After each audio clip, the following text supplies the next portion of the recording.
Students.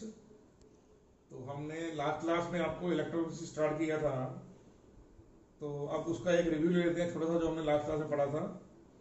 तो last class में हमने पढ़ाया था आपको कि इलेक्ट्रोलिसिस का यूजफुलनेस क्या है, लेकिन जो सबसे इम्पोर्टेंट बात हमने लास्ट क्लास में पढ़ी थी वो थी कि रॉड पे चार्ज की डेवलपमेंट क्यों होती है। तो मैंने आपको बताया था कि दो तरह के रिएक्शन, जब एक रॉड को आप सॉल्यूशन में उसी के सॉल्यूशन में डिप कर देंगे तो दो रिएक्शन होंगे।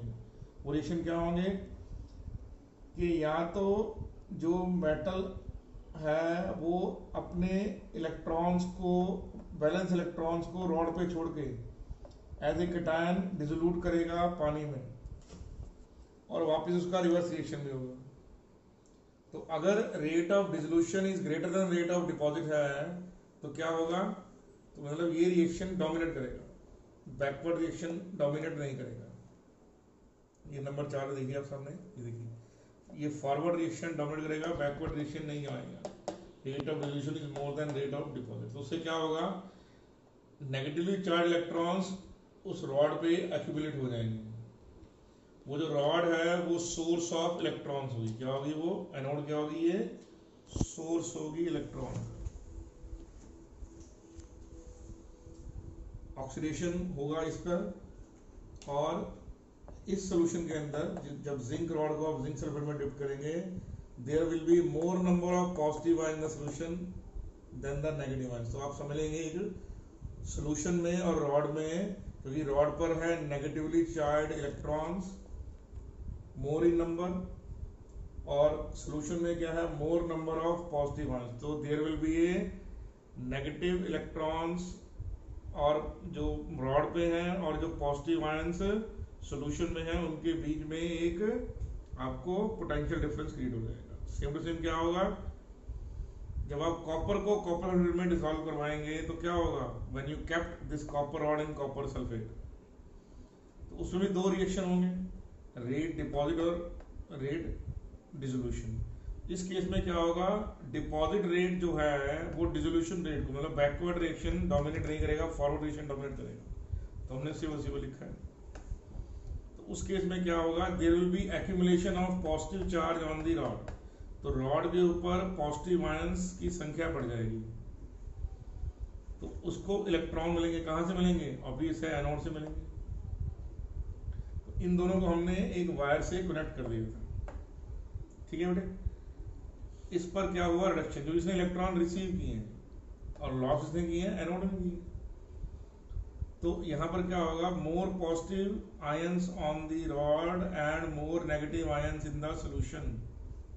तो उससे क्या होगा, एक पोटेंशियल डिफरेंस यहां भी होगा। तो एक पोटेंशियल डिफरेंस एनोड में पैदा होगा, एक पोटेंशियल डिफरेंस कैथोड में पैदा होगा। Are you okay with that? और इसी को हमने पढ़ाया था आपको इलेक्ट्रॉन पोटेंशियल। तो आप पिछली वीडियो में जाके इसको अच्छे ढंग से समझ लीजिएगा दोबारा से, बहुत इंपॉर्टेंट है। मैंने आपको एक रिव्यू दे दिया है ये लास्ट क्लास का, ओके बेटे। इसका मतलब क्या हुआ, जब भी आप दो डिफरेंट मेटल रॉड को उन्हीं के अपने सॉल्यूशन में डिप करके ज्वाइन करवा देंगे, तो आपको एक जो रॉड है वो एनोड की तरह काम करेगी, वो सोर्स ऑफ इलेक्ट्रॉन होगी, और दूसरी जो रॉड है वो सिंक ऑफ इलेक्ट्रॉन, वो कैथोड की तरह काम करेगी। तो इलेक्ट्रॉन की जो ट्रेवलिंग है वो एनोड टू कैथोड होगी, और करंट की ट्रेवलिंग जो है वो आपकी कैथोड टू एनोड होगी। Clear, sure? नोट कर लीजिए इसको प्लीज। हाँ, तो देखिए अब इसमें, अब इसको आपने कनेक्ट कर दिया। देखिए हमने यहाँ पर, ये है एनोडिक कंपार्टमेंट और ये है कैथोडिक कंपार्टमेंट। तो जिंक की रॉड पे क्या होगा, इलेक्ट्रॉन्स एक्यूमुलेट होंगे। जैसे मैंने आपको बताया, जिंक की रॉड पे क्या होगा, इलेक्ट्रॉन एक्यूमुलेट होंगे, और ये इलेक्ट्रॉन एक्यूमुलेटेड इलेक्ट्रॉन एक आउटर सर्किट से क्या होंगे, they will move towards the cathode. तो इलेक्ट्रॉन की जो ट्रेवलिंग है वो इस तरह से है, ये इलेक्ट्रॉन ट्रेवलिंग, और जो करंट की ट्रेवलिंग है वो कॉपर एंड, मतलब यहाँ से इस रॉड से कैथोड टू एनोड उल्टा करेगी। तो इलेक्ट्रॉन की travelling from anode to cathode, current की ट्रेवलिंग कैथोड टू। तो यहाँ पे अब जो आपको बात समझनी है कि इस सोल्यूशन में क्या है, electrons are more on the rod and more number of zinc ions in the solution. तो सोल्यूशन के अंदर क्या है, zinc ions are more in number than sulphate ion. तो यहाँ पे आप समझ लीजिए इलेक्ट्रॉन न्यूट्रलिटी गायब है सोल्यूशन में, और सेम टू सेम ऐसा यहाँ पर है, there are more number of copper ion on the rod so there will be more sulphate ion in the solution. तो यहाँ पर क्या है, पॉजिटिव कैटायंस जो रॉड पे हैं और जो negative ions more in number है, उनके बीच एक पोटेंशियल डिफरेंस एग्जिस्ट करेगा। सेम टू सेम क्या होगा, यहाँ पर इलेक्ट्रॉन्स रॉड पर है नेगेटिव चार्ज, तो उसके आसपास क्या होगा, more number of positive ions will be there, तो यहाँ भी एक पोटेंशियल डिफरेंस करेगा। तो उसके बारे में हम लास्ट क्लास में डिस्कस कर चुके हैं। मैं दोबारा सब बच्चों से रिक्वेस्ट करूंगा कि जो पहला इसका लेक्चर होगा प्लीज ध्यान से नोट कर लीजिए। अब क्योंकि यहाँ पर पॉजिटिव आयंस ज्यादा हैं और इसमें नेगेटिव आयंस ज्यादा हैं, तो थोड़ी देर में क्या होगा, जो इक्विलिब्रियम दोबारा से एस्टेब्लिश हो जाएगा, तो सेल रिएक्शन बंद हो जाएगा। क्यों? क्योंकि rate of deposit will be rate of dissolution बहुत जल्दी बन जाएगा। तो इस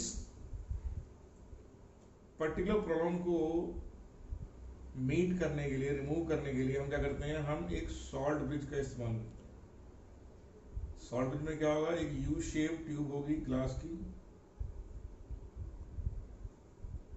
एक यू शेप ट्यूब होगी ग्लास की बनी हुई, ठीक है। और जो सॉल्ट ब्रिज है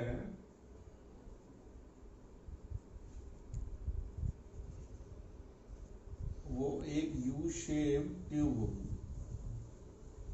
उसमें क्या होता है, उसमें होता है पोटाशियम नाइट्रेट या फिर पोटाशियम क्लोराइड या फिर अमोनियम नाइट्रेट, इन तीनों में से कोई एक, प्लस तीनों में से कोई एक लेंगे, प्लस एगर एगर जेल।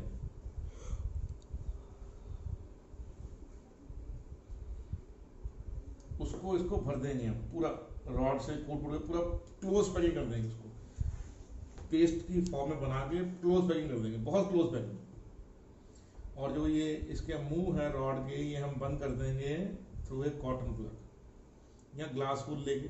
आजकल ग्लास वूल चलती है, पुराने टाइम में कॉटन चलती थी। क्लियर? तो हुआ क्या, जैसे ही यहाँ पर पॉजिटिव आयंस ज्यादा आएंगे, मान लीजिए एनोडिक कंपार्टमेंट क्या होगा, एनोडिक कंपार्टमेंट में पॉजिटिव आयंस ज्यादा है, एनोडिक कंपार्टमेंट क्या है, पॉजिटिव आयंस ज्यादा होंगे। तो इसमें से जो सॉल्ट है, तो सॉल्ट ब्रिज से क्या होगा, salt bridge will supply, salt bridge will supply, क्या सप्लाई करेगा, salt bridge will supply negative ions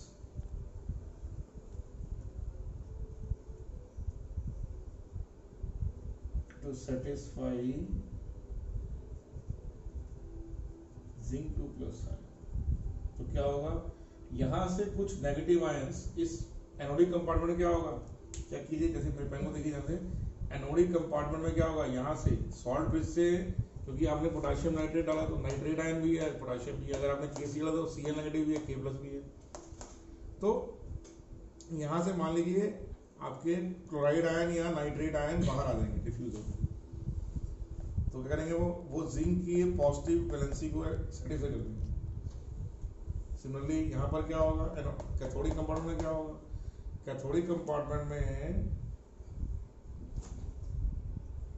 ये किसमें होगा, ये एनोड पे होगा, एनोडिक कंपार्टमेंट। तो कैथोडिक में क्या होगा, कैथोडिक में विल सप्लाई पॉजिटिव आयंस। अब यहाँ पे क्या है, सल्फेट आयंस ज्यादा है, सल्फेट आयंस क्या है यहाँ पर ज्यादा है, तो क्या होगा, पोटाशियम आयंस यहाँ से बाहर आ जाएंगे। तो कैथोडिक कंपार्टमेंट में कैटायन एंट्री करेंगे और एनोडिक कंपार्टमेंट में अनायन एंट्री करेगा।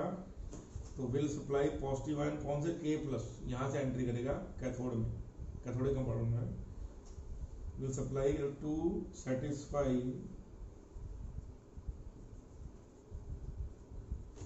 Sulphate ions.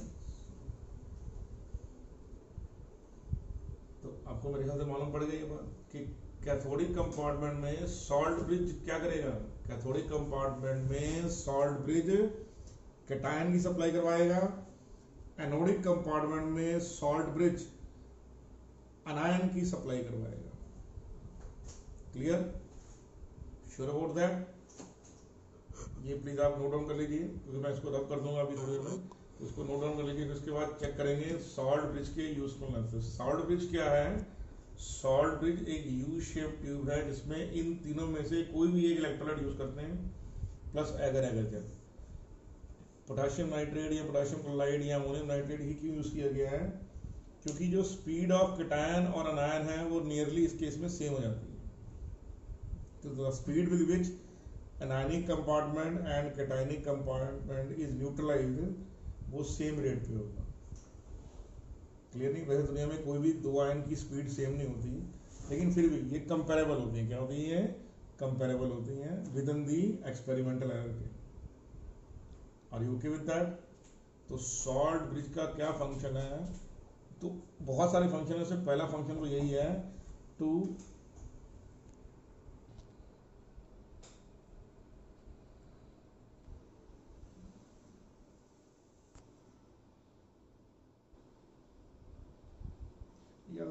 सॉल्ट ब्रिज का फंक्शन क्या है? सॉल्ट ब्रिज का फंक्शन है कि सबसे पहले तो वो क्या करता है, it completes the cell circuit. ये सेल सर्किट कंप्लीट कर देता है। होता क्या है, जो सॉल्ट ब्रिज है और सोल्यूशन है, तो आप बोल सकते हैं इस सोल्यूशन में और सॉल्ट ब्रिज में क्या होगा, charge will carry by the ions. Solution में और सॉल्ट ब्रिज में, इसमें सोल्यूशन में और सॉल्ट ब्रिज में जो आयंस हैं वो चार्ज को कैरी करेंगे, और जो ये वायर लगी हुई है या सर्किट में जिसको आप बोल रहे हो, ठीक है, जो सॉलिड सर्किट है उसमें क्या होगा, इलेक्ट्रॉन्स कैरी करेंगे चार्ज को। तो in a way salt bridge completes the cell circuit. जो सेल सर्किट है वो कंप्लीट करता है। दूसरा इंपॉर्टेंट बात क्या है, it neutralise the anodic and cathodic compartment. ये कैथोडिक और एनोडिक कंपार्टमेंट को न्यूट्रलाइज करता है। उससे होता क्या है कि जो इलेक्ट्रॉन्स है वो इमीडिएटली फिर सर्किट में आ जाता है।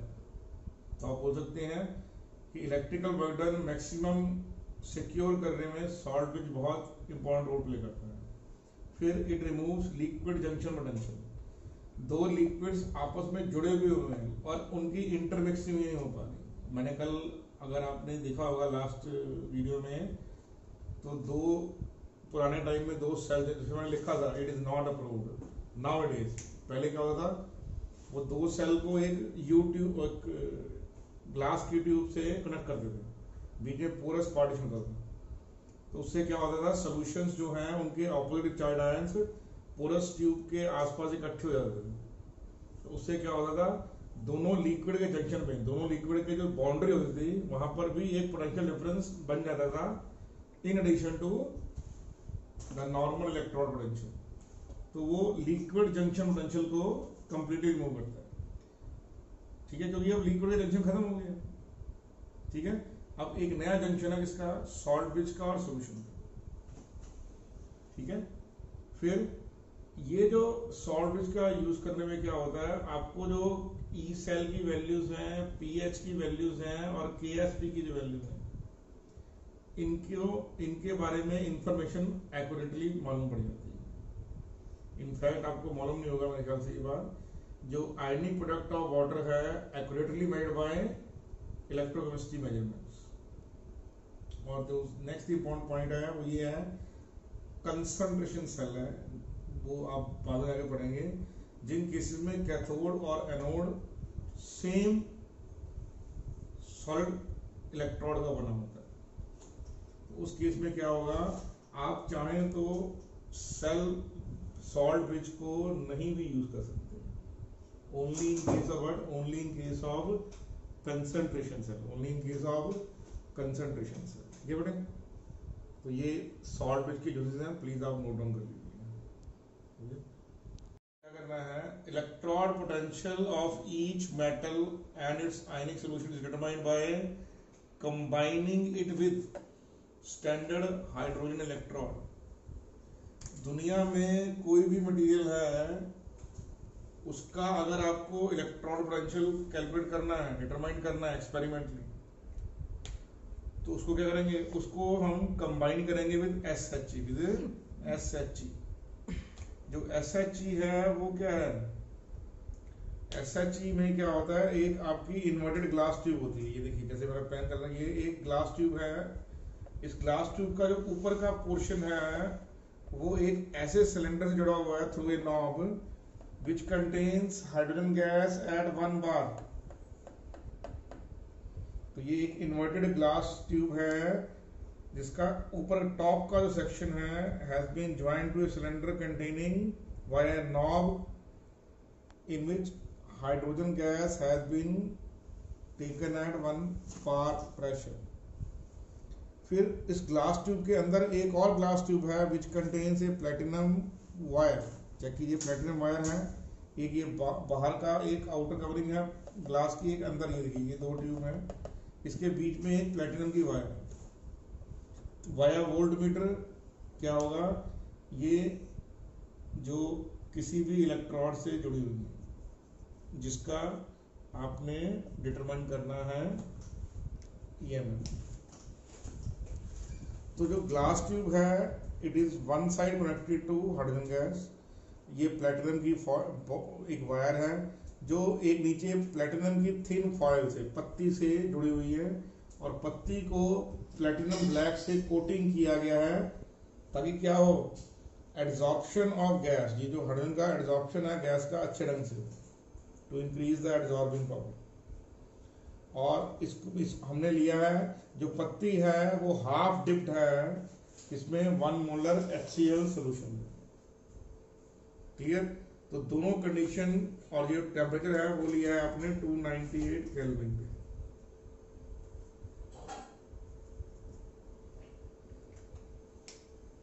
क्लियर आपको ये बात? श्योर अबाउट दैट और नॉट? ठीक है, तो ये आपको समझना है। तो होता क्या है, यहाँ पे दो तरह से रिएक्शन पॉसिबल है। जो इलेक्ट्रोड होगा वो क्या करेगा, वो या तो इलेक्ट्रॉन एक्सेप्ट करेगा और या फिर जो है इलेक्ट्रॉन सप्लाई करेगा, जो भी दूसरा इलेक्ट्रोड होगा। तो अगर वो इलेक्ट्रॉन सप्लाई करवाएगा तो SHE will acting as cathode. और दूसरा केस क्या होगा, when electrode will accept electron, तो क्या होगा, it means SHE is acting as anode. Are you okay with that? तो होता क्या है, इसमें दो तरीके से रिएक्शन पॉसिबल है। या तो जो H2 गैस है वो कंज्यूम होगी और कंज्यूम होके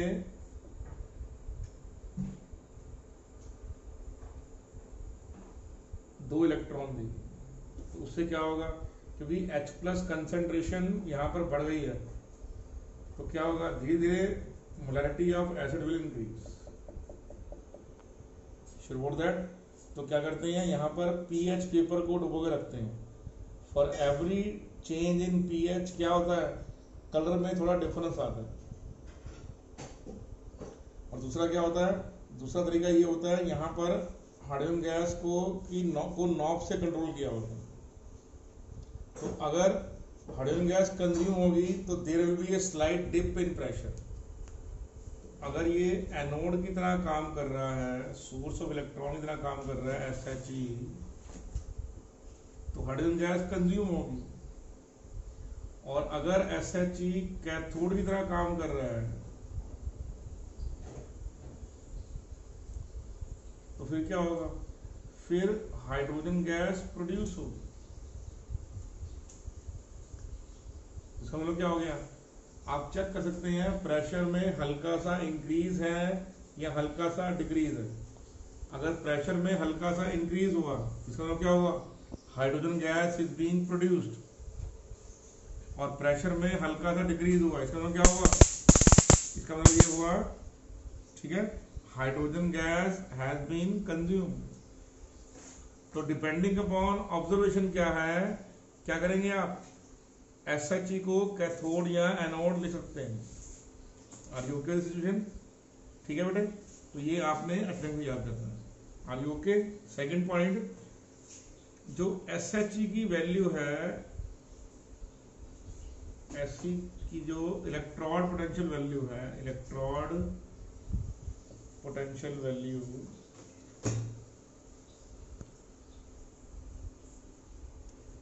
has been arbitrary तो मन से मान लिया, has been arbitrary given। तो जो SHE इलेक्ट्रोड है ना, उसकी वैल्यू को, उसके इलेक्ट्रॉड पोटेंशियल को आर्बिट्रेरी मतलब मन से मान लिया गया है कि जीरो वैल्यू है। SHE की वैल्यू जीरो होती नहीं है, जीरो असाइन कर दी गई है, आर्बिट्रेरी मान ली गई है कि जीरो वैल्यू होती है। SHE की वैल्यू को जीरो मान लिया गया है, जीरो असाइन कर दिया गया। Are you okay with that और not? Sure about that? Clear? तो अब ये ऐसा ही है जैसे कि मान लीजिए जैसे कोई नंबर लाइन है, तो नंबर लाइन में जैसे मैं बोलता हूँ भाई ये पेन किसी फैक्ट्री में बना है, ठीक है ना, जो खाना आप जो गेहूं खाते हो, चावल खाते हो, वो किसी खेत में उगा है, लोहा है, तांबा है, ठीक है, वो कहीं ना कहीं किसी न किसी माइन से एक्सट्रैक्टेड किया गया है, बाहर निकाला गया है, तो वी कैन शो मटेरियल। लेकिन क्या हम बता सकते हैं 0 1 2 3 कहाँ रहता है? तो अज्यूम्ड है कि भाई एक पॉइंट है 0, उसके राइट में पॉजिटिव इंटीजर होते हैं, उसके लेफ्ट में नेगेटिव इंटीजर होते हैं।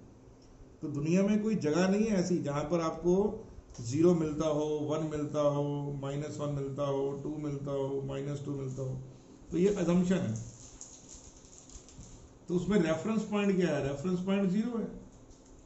नंबर लाइन पे रेफरेंस पॉइंट 0 है, तो 0 के राइट में पॉजिटिव, 0 के लेफ्ट में नेगेटिव। क्लियर नहीं क्लियर? अब अगर कोई मान लीजिए गलती से -2 को 0 बोल दे, तो क्या होगा? आप उसके बोले गए हर नंबर से -2 कर देंगे और वो जो एरर है नलीफाई हो जाएगा। तो उसी तरह से SHE का जो भी कंट्रीब्यूशन है उसको हर एक केस में 0 ही माना जाता है। तो आप बोल सकते हैं SHE has been taken as a reference electrode, कि किसी भी दूसरे इलेक्ट्रोड की वैल्यू क्या है with reference to hydrogen electrode. वो उसकी एग्जैक्ट वैल्यू नहीं है, वो उसकी विद रेफरेंस टू हाइड्रोजन है। हाइड्रोजन की वैल्यू को 0 असाइन कर दिया गया। जैसे होता है ना कि किसी भी एलिमेंट का एटॉमिक मास नंबर क्या है, तो उसमें रेफरेंस स्केल क्या है? कार्बन का एटॉमिक नंबर 12 AM। तो जैसे एटॉमिक मासेस में कार्बन को असाइन किया गया है रेफरेंस पॉइंट, वैसे ही इलेक्ट्रॉड पोटेंशियल के अंदर जो स्टैंडर्ड हाइड्रोजन इलेक्ट्रॉड की वैल्यू है उसको 0 रेफरेंस माना गया है। Are you okay with that? उसकी वैल्यू 0 है नहीं, मान ली गई है कि 0 है। Are you sure about that? Clear? Okay. यहाँ पे अब क्या लिखा गया? Electron potential of each metal and ionic solution is determined by combining with SHE। तो मैंने क्या किया, मैंने कॉपर को 1 मोलर कॉपर सल्फेट सॉल्यूशन में डिप कर दिया, वाया ए वोल्ट मीटर, इसको मैंने SHE से ज्वाइन कर दिया। SHE की जो वैल्यू है E0 वैल्यू, वो हमने 0 मानी हुई। दोबारा समझिए ध्यान से, हाइड्रोजन इलेक्ट्रॉन अगर इलेक्ट्रॉन का लॉस करेगा तब भी 0 वोल्ट्स है, इसको बोलते हैं E0 ऑक्सीडेशन। और अगर तो ये एज ए एनोड है यहाँ पे, और अगर इसने इलेक्ट्रॉन एक्सेप्ट भी कर लिए, क्या कर लिए? इलेक्ट्रॉन एक्सेप्ट भी कर लिए यहाँ पे,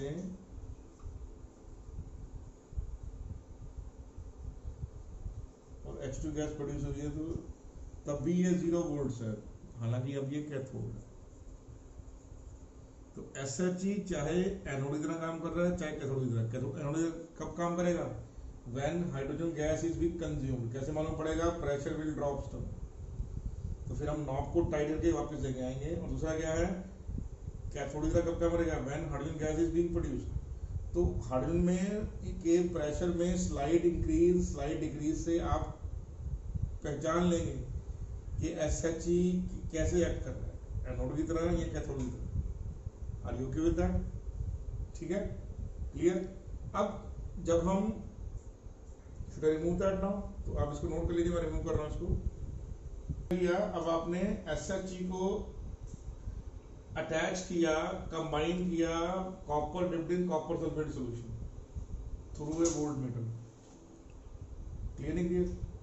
तो क्या देखा गया इसमें? Hydrogen gas is being consumed. Hydrogen gas क्या हुई है यहाँ पर? कंज्यूम हुई है। तो जो E0 सेल की वैल्यू है वो क्या होती है? वो होती है E0 कैथोड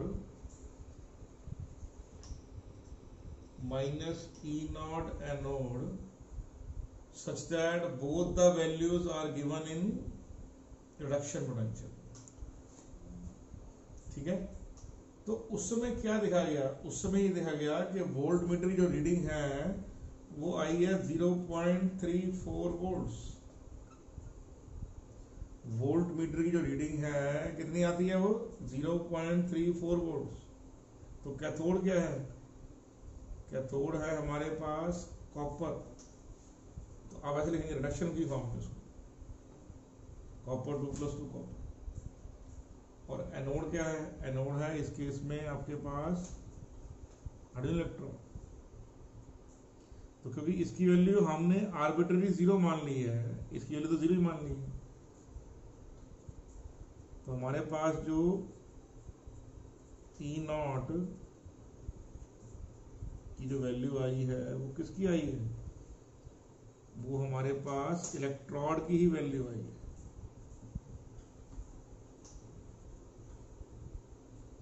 दोबारा सोचिए इस बात को, जब आप इलेक्ट्रोड को सॉल्यूशन में डिप कर देंगे, क्लियर नहीं क्लियर आपको? जब आप इलेक्ट्रोड को सॉल्यूशन में डिप कर देंगे और उसको SHE के साथ ले आएंगे, तो आप चेक करेंगे हाइड्रोजन गैस कंज्यूम हो रही है या प्रोड्यूस हो रही है। अगर हाइड्रोजन गैस कंज्यूम हो रही है तो वो एनोड होगा SHE। तो उस समय वोल्ट मीटर में जो रीडिंग ली गई है वो आपने यहाँ लिख दी है 0.34। एनोड की जगह वैल्यू 0 कर दीजिए, कैथोड की जगह वैल्यू कर दीजिए। ये यहाँ पे आपका जो इलेक्ट्रोड की वैल्यू आई है वो वही वैल्यू है जो यहाँ वोल्ट मीटर में रिकॉर्ड हुई है। Why? Because SHE has been assigned a value of 0। तो कॉपर की जो रेफरेंस स्केल वैल्यू है वो है 0.34 वोल्ट। तो रेफरेंस पॉइंट क्या है यहाँ पे? SHE। Are you sure about that? तो ये क्या है? Reduction potential value of copper. जब कॉपर आयन कॉपर बनता है, इसका मतलब क्या हुआ? ये रिएक्टेंट है, ये प्रोडक्ट है। जब कॉपर आयन कॉपर बनता है तो उसकी वोल्ट्स जो है, उसका जो इलेक्ट्रिक बर्डन की वैल्यू है वो 0.34 वोल्ट्स है। Are you okay with that? Sure? चलिए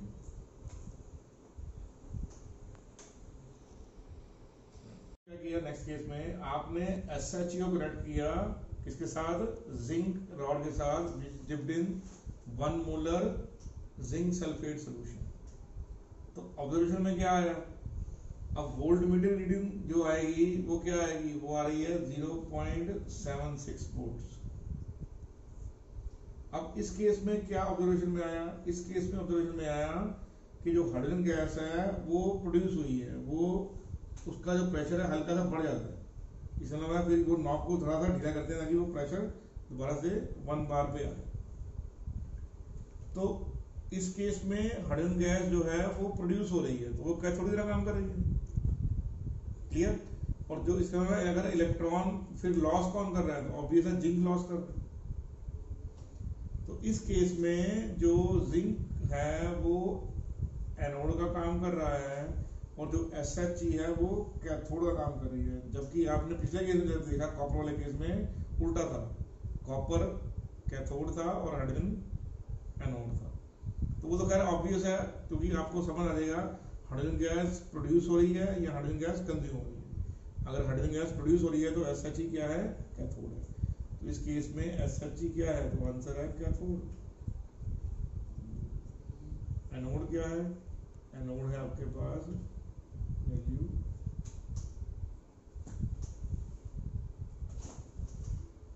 तो ये वैल्यू तो 0 है आपके पास, तो ये हो गया माइनस E0।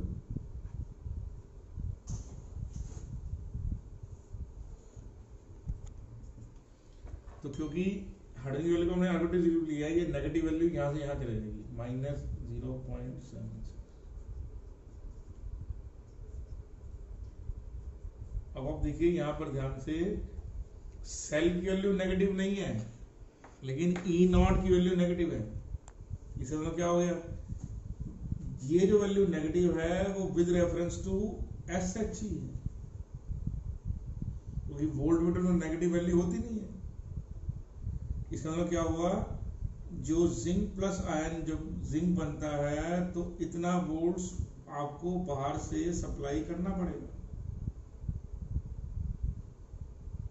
तो जितने भी नंबर, जितने भी वैल्यूज हैं, टेबल आपकी NCERT बुक में और हर एक फिजिकल केमिस्ट्री की जो बुक है उसमें एक रेफरेंस टेबल बना होता है SRP वैल्यूज का, स्टैंडर्ड रिडक्शन पोटेंशियल वैल्यूज का, in every physical chemistry book. ये नहीं क्लियर? तो उसके आप लास्ट में जाएंगे, आपको ये SRP का टेबल मिल जाएगा और आपके NCERT के अंदर भी ये टेबल गिवन। तो SRP जो टेबल की वैल्यूज है, वो जितनी भी वैल्यूज आपको वहां पर नोटिफाई की गई हैं, वो नोटिफाई की गई हैं by taking hydrogen electrode as a reference point. कि हर एक मटेरियल को, चाहे फ्लोरीन हो, चाहे क्लोरीन हो, चाहे हाइपोक्लोरस एसिड हो, चाहे ओजोन हो, चाहे जिंक हो, चाहे टिन हो, चाहे लेड हो, चाहे मर्करी हो, क्लियर, सोडियम हो, पोटाशियम हो, रुबोडियम हो, नाइट्रोजन है, यू नेम एनी मटेरियल, तो उन सबको हम क्या करते हैं, वन बाय वन SHE के साथ कंबाइन कर देते हैं। तो SHE वहां पर कैथोड है या एनोड है, वो इस बात पे डिपेंड करता है कि हाइड्रोजन गैस की प्रोडक्शन हो रही है या कंजम्पशन हो रही है। अगर हाइड्रोजन गैस की प्रोडक्शन हो रही है तो मतलब SHE कैथोड है, और अगर हाइड्रोजन गैस कंज्यूम हो रही है इसका मतलब है वो एक एनोड। तो ये सिंपल एक रेफरेंस पॉइंट से आप जान लेंगे। तो जितनी वैल्यूज हैं, कभी भी ई सेल नेगेटिव नहीं होता, फिर भी आप टेबल चेक करेंगे तो बहुत सारी वैल्यूज आपको नेगेटिव मिलेंगी। तो वो नेगेटिव में लिखी गई है, नेगेटिव होंगी नहीं। Okay clear? जो भी वैल्यू नेगेटिव में लिखी गई इसमें क्या हुआ, जो लिखा गया है, जो रिपोर्ट किया गया है, एक्चुअली उसका उल्टा होगा। जिंक 2+ आयन, ये रिएक्टेंट है, ये प्रोडक्ट है, लेकिन एक्चुअल में उल्टा हो रहा है। जिंक इज, तो ये जो रेफरेंस स्केल लिखी गई है ये रिडक्शन की फॉर्म में लिखी गई। इसकी फॉर्म लिखी गई है कि जिंक 2+ आयन जिंक बन रहा है तो -2.76, जबकि एक्चुअल में इसका उल्टा होगा। तो जहां कहीं भी वैल्यू नेगेटिव में लिखी होगी तो जो आपका रिप्रेजेंटेशन दे रखा होगा वहां पे, उसका मतलब है रिएक्शन उसके एक्चुअल में उल्टा होगा। Are you clear? Sure about that? तो इस तरह से हर इलेक्ट्रॉन की वैल्यू को 1 by 1 फाइंड आउट कर सकते हैं। तो मैंने आपको एक एग्जांपल दिया है पॉजिटिव का, एक एग्जांपल दिया नेगेटिव का, ताकि आपको पूरी वो लाइन समझ आए। Are you sure?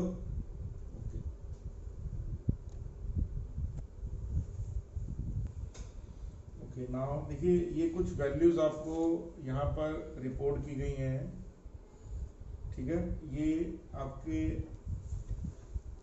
SRP values हैं कि फ्लोराइड आयन, फ्लोरीन जो गैस है वो फ्लोराइड आयन बन रहा है, क्लोरीन गैस है वो क्लोराइड बन रहा है, सिल्वर प्लस सिल्वर बन रहा है, Fe3 प्लस Fe2 बन रहा है। ऑल दीज वैल्यूज अगर आप चेक करेंगे ध्यान से, they are given in the form of acceptance of electron. जितनी वैल्यूज हैं वो या तो लिखी होंगी मेटल जो है वो क्या बन रहा है, metal ion is becoming metal, और दूसरा या फिर क्या होगा, कोई भी जो गैस है बाय एक्सेप्टिंग इलेक्ट्रॉन्स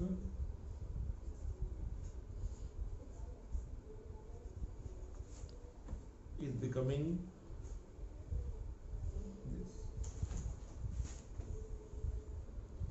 तो इसका मतलब क्या हुआ, ये दोनों जो टर्म है ये रिडक्शन की फॉर्म में लिखा गया है। किस फॉर्म में लिखा गया है, क्योंकि ये रिपोर्टेड वैल्यूज हैं। कौन सी वैल्यूज हैं ये, रिपोर्ट वैल्यूज।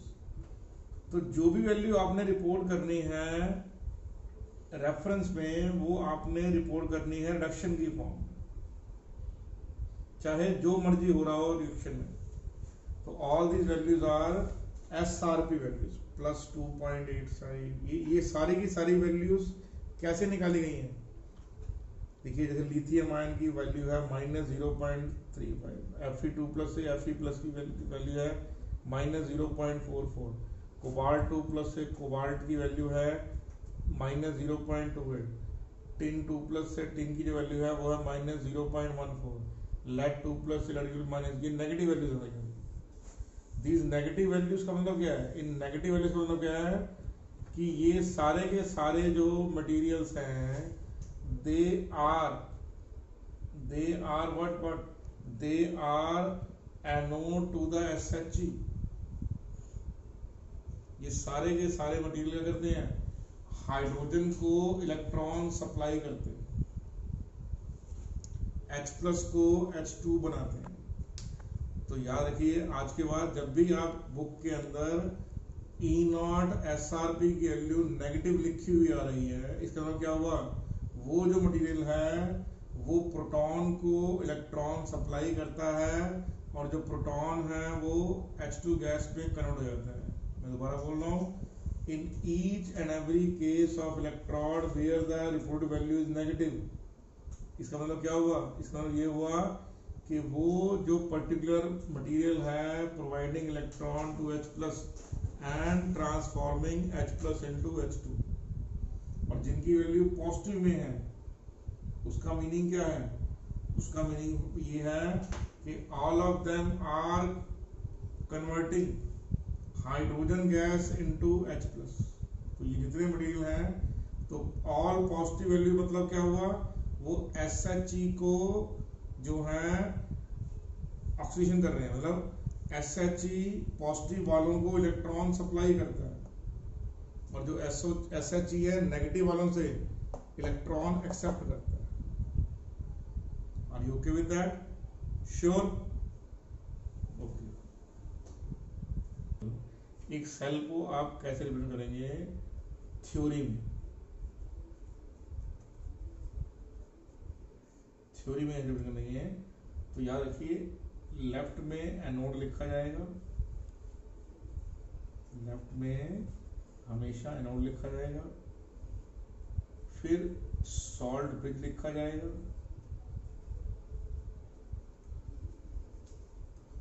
और फिर राइट में आपको कैथोड लिखा जाएगा।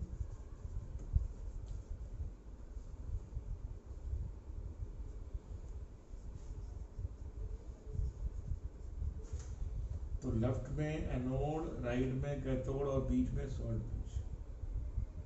क्लियरली अंडरस्टूड और नॉट? जैसे मान लीजिए आपको ये वैल्यूज दे रखी हैं, E0 जिंक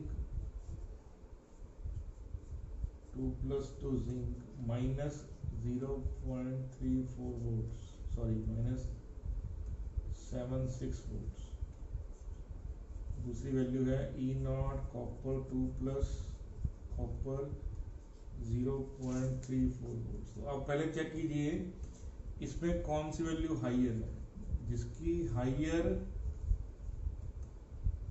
SRP वैल्यू है,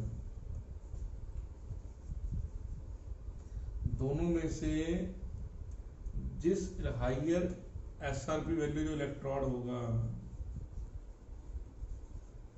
वो क्या होगा, वो कैथोड होगा। क्या होगा बेटे, वो हमेशा कैथोड होगा। Are you okay with that और नॉट? रिपीट कर रहा हूं, कैथोड कौन सा होगा?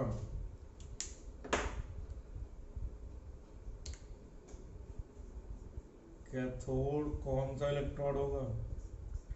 Higher SRP value electrode. जैसे इन दोनों में से किसकी वैल्यू हाइयर है? ऑब्वियस है, कॉपर की वैल्यू पॉजिटिव है, तो positive is more than zero and zero is more than negative. मतलब जो पॉजिटिव वैल्यूज हैं greater than zero and zero is greater than negative. बस यही नंबर 9 का असूल है, वही आपको चलाना है यहाँ पे।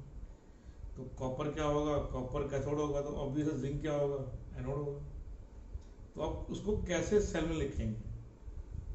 तो जैसा मैंने बोला कि नेगेटिव वैल्यू मतलब क्या है? नेगेटिव वैल्यू मतलब है जैसे लिखा हुआ है उसके उल्टा होता है। नेगेटिव वैल्यू का मतलब क्या होता है? एनोड क्या होता है? एनोड का मतलब है जो रिपोर्टेड है उससे रिवर्स हो रहा है। एनोड का मीनिंग क्या है? जो एसआरपी रिपोर्टेड है उससे उल्टा हो रहा है। तो उल्टा क्या हो रहा है? जो जिंक है वो जिंक आयन बन रहा है। लिखा कैसे हुआ है? चेक कीजिए ध्यान से, लिखा हुआ है इस तरह से। तो जो ये स्मॉल लाइन है ये है, इसका मतलब होता है फेज डिफरेंस। क्या होता है? Phase difference. Zinc metal slash मतलब फेज का डिफरेंस। किसका डिफरेंस है ये? फेज का, कि डिफरेंट फेज में है। क्या ये डिफरेंट फेज में है?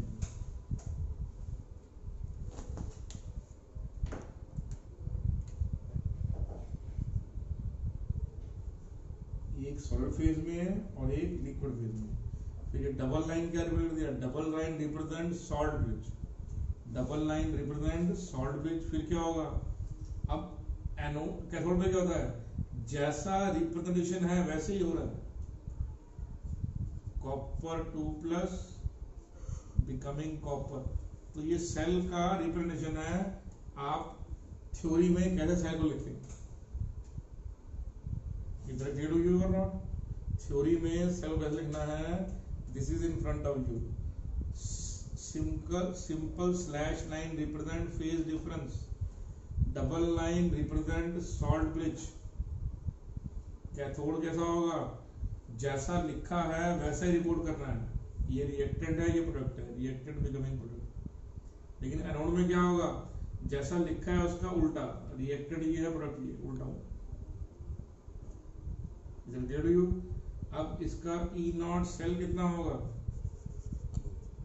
ई नॉट सेल होगा E naught cathode minus E naught anode. Both the values are in SRP. Okay, SRP means standard reduction potential.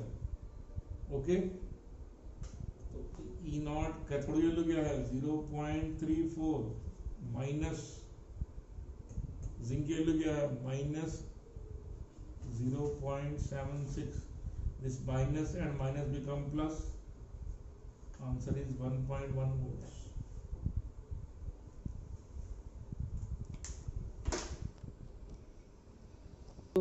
अब देखिए मैंने एक ऐसा एग्जांपल लिया है कि दोनों वैल्यूज पॉजिटिव में। पिछले केस में क्या था? एक वैल्यू पॉजिटिव थी, एक नेगेटिव थी, तो बड़ा आसान था। तो ये क्या है? ये वैल्यू पॉजिटिव में है, ये भी वैल्यू पॉजिटिव में। लेकिन जो लोअर वैल्यू होगी वो एनोड होगी और हायर वैल्यू क्या होगी? कैथोड होगी। रूल है, यार ना आपने, ठीक है। तो अब अगर आपको रिप्रेजेंट करना है हाउ टू रिप्रेजेंट एक cell made up of silver and copper, तो क्या करेंगे आप? तो ये एनोड है, तो एनोड में क्या होगा? जैसे लिखा हुआ है उससे उल्टा होगा, रिप्रेजेंट करना है हमने। तो एनोड को लिखेंगे आप, एनोड को आप लेफ्ट में लिखेंगे कॉपर बिकमिंग कॉपर 2+। ये phase single line represent phase difference. फिर डबल लाइन क्या है? Salt bridge. फिर क्या हो रहा है? कैथोड जैसा रिपोर्ट किया गया लिखेंगे।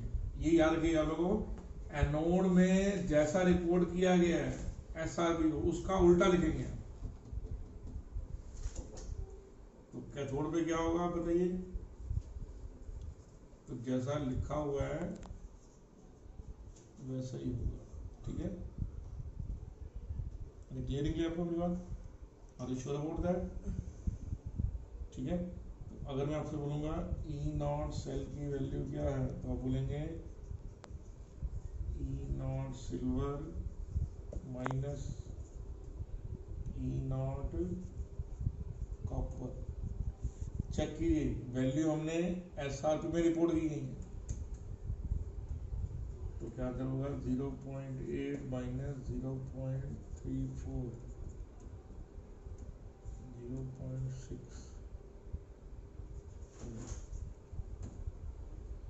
ये हमारे पास क्या है, ये हमारे पास। अब इसको आप कैसे लिखेंगे, रिएक्शन कैसे लिखेंगे, पहले आप लिखेंगे एनोड का रिएक्शन कैसे लिखेंगे आप। जो कॉपर है वो कॉपर आयन बन रहा है बाय लूजिंग 2 इलेक्ट्रॉन्स। कैथोड पे क्या हो रहा है, जो Ag प्लस है it is becoming silver bye accepting electron. तो क्या इलेक्ट्रॉन बैलेंस में है, तो आंसर है बैलेंस में नहीं है। तो उसको बैलेंस कीजिए बाय मल्टीप्लाइंग, ये आपने क्लास 11 में सीखा होगा। तो 2 से मल्टीप्लाई किया तो ये ओवरऑल जो सेल है वो क्या हो गया, बैलेंस में। तो कितना आ गया यहाँ पे, copper plus 2Ag plus gives you what, 2Ag plus, इसको क्या बोलते हैं, ओवरऑल सेल रिप्रेजेंटेशन। ये क्या है, हाफ सेल। ये एनोड और कैथोड क्या है, ये हाफ सेल रिप्रेजेंटेशन। तो अगर इलेक्ट्रॉन बैलेंस में नहीं है तो प्लीज उसको बैलेंस में कीजिए। Is that clear to everyone, are you sure. इसको नोट डाउन कीजिए प्लीज। अब देखिए ये दोनों वैल्यूज नेगेटिव भी हैं, ये वैल्यू नेगेटिव में है और ये वैल्यू भी नेगेटिव में है। तो ऑब्वियस है जिसकी वैल्यू हायर है it will act as cathode. तो ऑब्वियस है कैडमियम की वैल्यूज हायर है देन दैट ऑफ जिंक, तो cadmium will act as cathode and zinc will act as anode. तो ई नॉट सेल क्या हो गया, E naught cathode minus E naught anode, तो आंसर आ गया 0.36। तो इसका मतलब क्या हुआ, लेफ्ट में आप लिखेंगे एनोड, तो कैसे रिप्रेजेंट होगा वो, तो एनोड की रिप्रेजेंटेशन है यहाँ पे जिंक की फॉर्म में, that zinc is becoming zinc 2 plus. जैसा मैंने आपको बहुत बार बोला हुआ अभी तक कि जैसा रिपोर्ट किया गया है एनोड पे उल्टा लिखना है आपको हमेशा। और कैथोड पे क्या हो रहा है, डबल सॉल्ट, जो सॉल्ट ब्रिज है वो डबल लाइन से रिप्रेजेंट होगा। और इस पे क्या है, जैसा रिपोर्ट किया गया वैसा लिखना है कैथोड को। ये कैथोड हो गई। इज दैट क्लियर एवरीवन और नॉट श्योर। तो इसमें अगर सेल रिएक्शन लिखेंगे तो कैसे लिखेंगे आप, एनोड पे क्या हो रहा है, एनोड पे zinc is becoming zinc 2 plus. Cathode पे क्या हो रहा है, cadmium ion is becoming cadmium. तो यहाँ पे ऑलरेडी दोनों इलेक्ट्रॉन बैलेंस में है, तो इसके अलावा कोई क्रॉस मल्टीप्लिकेशन की जरूरत नहीं है। तो क्या आंसर हो जाएगा, zinc plus cadmium will give you cadmium plus। तो ये हमारे पास क्या है, सेल रिएक्शन। क्या है ये यहाँ पर, सेल रिएक्शन। इधर क्लियर यू और not, that's how you will represent a simple given E naught values. ठीक है जी, okay. E naught electrode values जो आपने पढ़ी हैं उसके क्या यूजफुलनेस है। तो पहला है इसका useful, determine the cell potential और सेल ईएमएफ। तो पहला फंक्शन जो ई नॉट वैल्यूज का है वो है कि वो आपको बताती हैं कि आपने जो गिवन सेल पोटेंशियल है या गिवन सेल ईएमएफ कैसे निकालना है। दूसरा, to determine the oxidising and reducing nature of the material. तो देखा ये गया है जिस भी मटेरियल का ई नॉट वैल्यूज लेस होगा वो एक बेटर रिड्यूसिंग एजेंट होगा। रिड्यूसिंग मतलब सोर्स ऑफ इलेक्ट्रॉन होगा।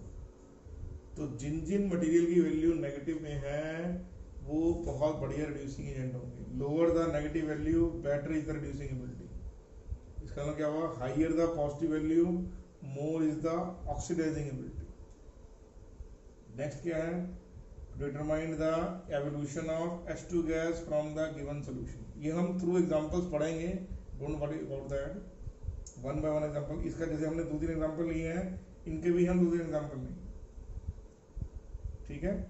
और एक इम्पॉर्टेंट पॉइंट और वो ये है कि जो ई सेल है या ई इलेक्ट्रोड है या जो सेल पोटेंशियल है वो एक इंटेंसिव प्रॉपर्टी की, ये बहुत इंपॉर्टेंट है कि जो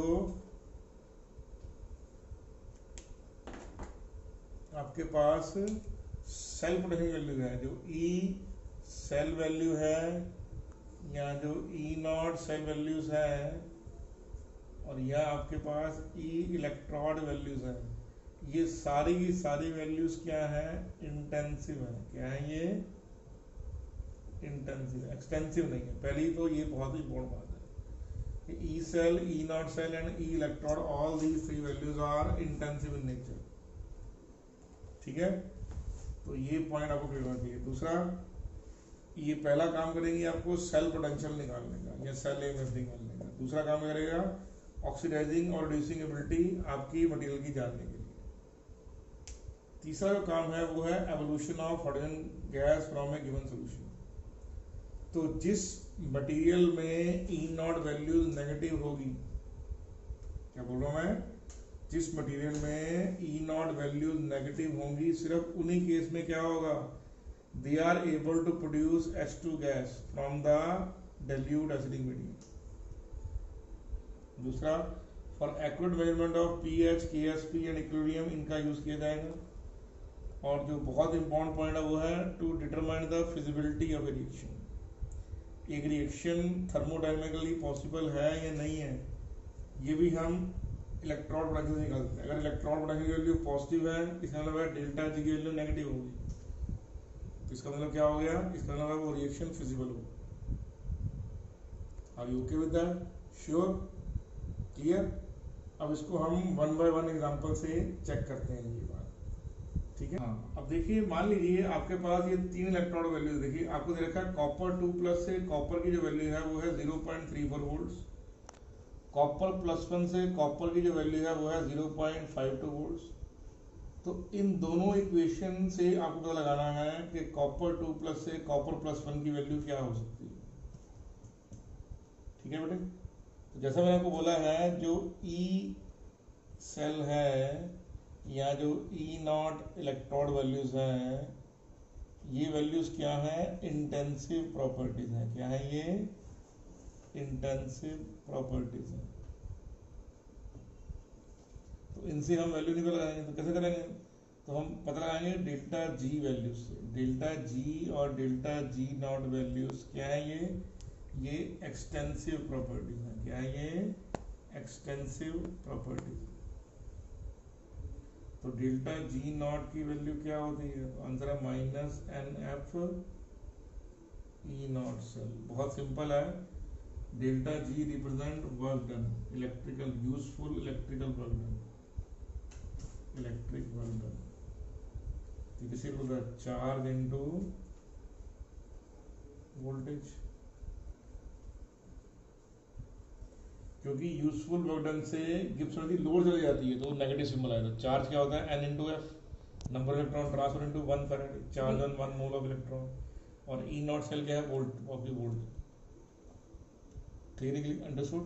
तो ये जो है आपको मालूम होना चाहिए, ठीक है। इलेक्ट्रॉन की ट्रांसफर से जो गिब्स एनर्जी में डिक्रीज होगा वो ये नेगेटिव सिंबल से शो करता है, ठीक है बेटे। पहले आप कॉपर +2 से कॉपर की वैल्यू को चेक करेंगे, तो ये इक्वेशन नंबर 1 आ गई। फिर आप नंबर 2 इक्वेशन में देखिए, अगर मैं 2 को 1 में से माइनस कर दूं, ये अगर नेगेटिव कर दूं, तो बड़ा ही इंटरेस्टिंगली क्या होगा, ये प्लस माइनस का हो जाएगा, प्लस का हो जाएगा, और ये कैंसिल आउट हो जाएगा। इसका मतलब क्या होगा, इक्वेशन 1 से अगर मैं इक्वेशन 2 को माइनस कर देता हूँ तो मेरे पास रिक्वायर्ड इक्वेशन आ जाती है। इसका मीनिंग क्या हो गया, अगर मैं delta G1 minus delta G2 कर दूंगा तो मेरे पास डेल्टा G0 जो रिक्वायर्ड है वो आ जाएगा।